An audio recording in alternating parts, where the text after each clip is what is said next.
Live from Fargo and serving you on TV, online, and on the go, this is Valley News Live at 5.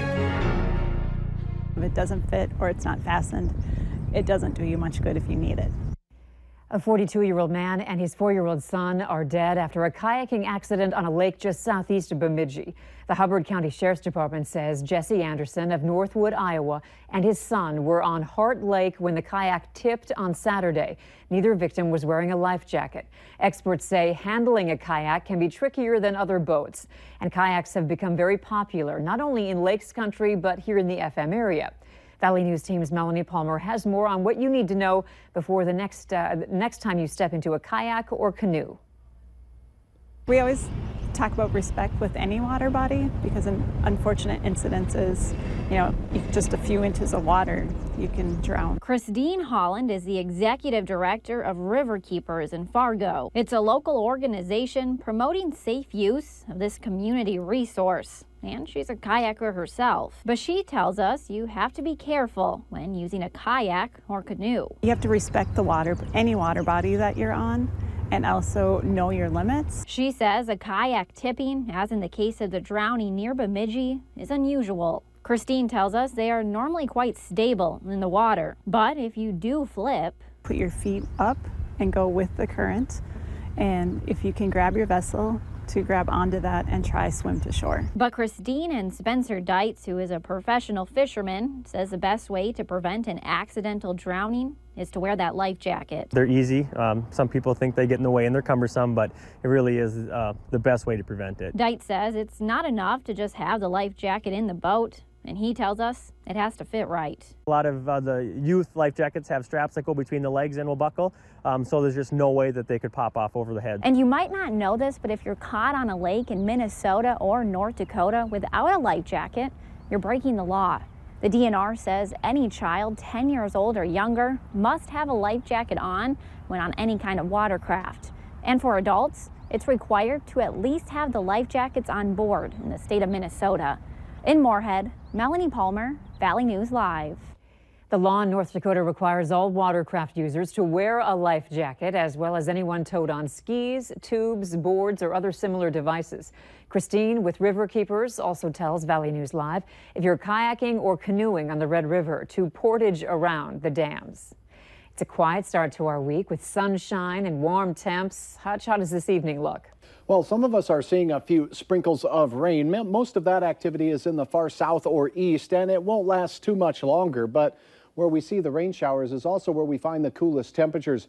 Low 60s in Wadena, 59 Alexandria, 78 degrees in the Northern Valley for Grand Forks. Here's a look at your planner. It looks dry, although we'll see a few clouds here in the early part of the evening in the FM area, as we'll spend most of our evening in the 60s. Wind speed, not much of it right now, but it'll decrease as well. Grand Forks, temperatures slip out of the 70s into the 60s as well. A south wind and quiet night for us as well. Summer-like temperatures are set to return, and there's a chance for some thunder in your outlook. I'll have details in your hour-by-hour forecast here in a few minutes. Okay, thanks, Hutch. A 27-year-old man from Grand Forks is facing charges after firing a gun inside his apartment. Police say it happened Friday afternoon in the man's apartment building. Brendan Lohman says he was holstering his handgun when it accidentally went off. The bullet went through the wall and was found in the hallway. Lohman is facing a charge of discharge of a firearm within city limits. No one was hurt in that incident.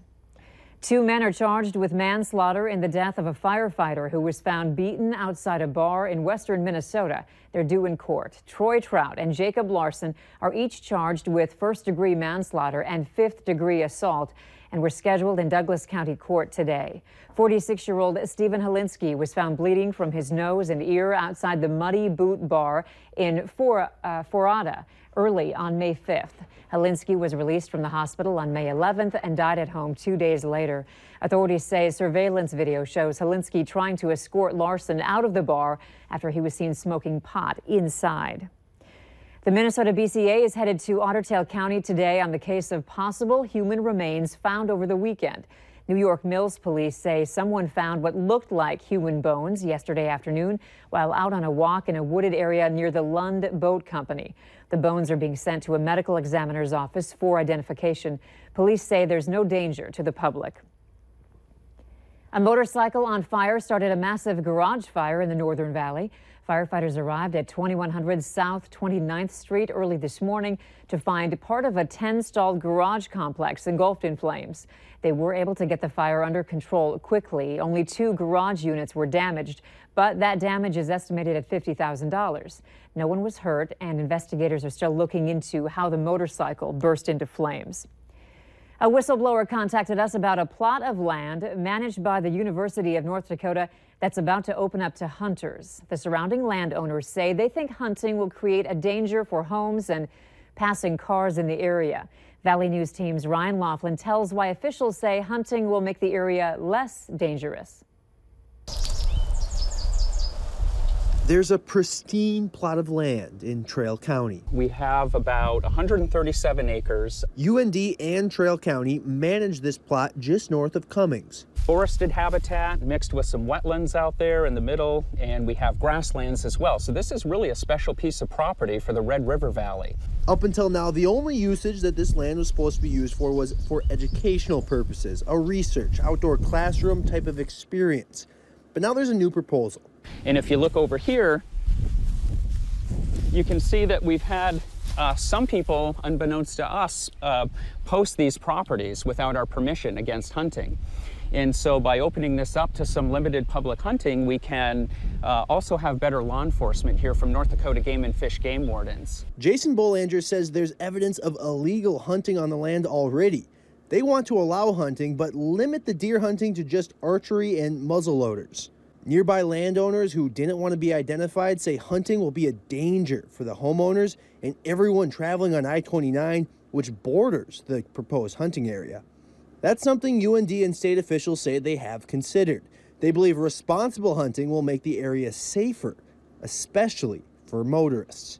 Given the number of the deer on the property, we hope to also protect human health and safety, given that folks who have an early morning or a late afternoon or evening commute on Interstate I-29, for example, are probably no stranger to the number of deer seen on the side of the road.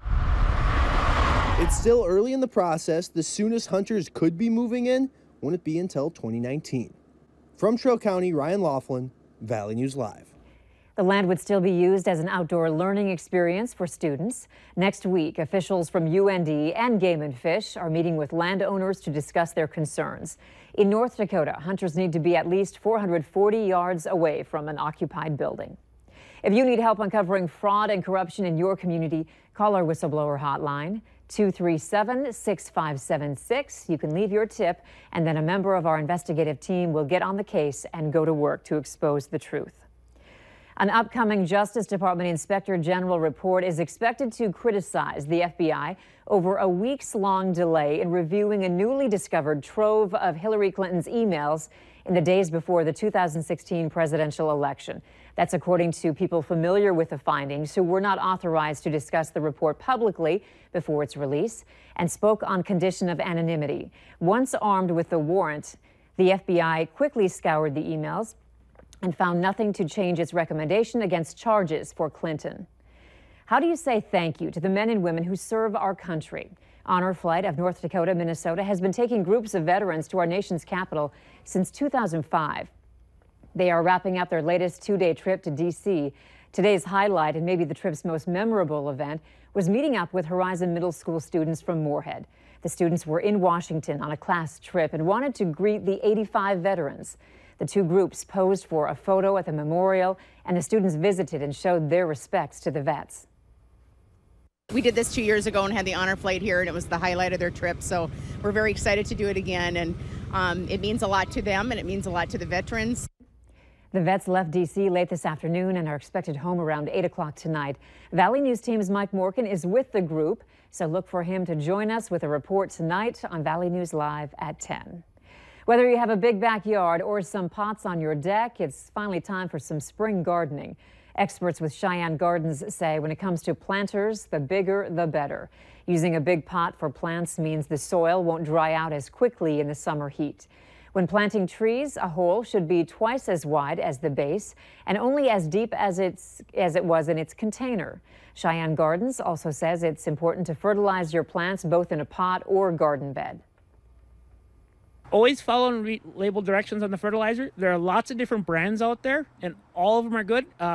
We eat every day. Plants need to eat too. And so if you use a little fertilizer, you're feeding your plants, and they're going to keep growing and look beautiful for you all summer. For more information, go to our website, valleynewslive.com. Click on this story.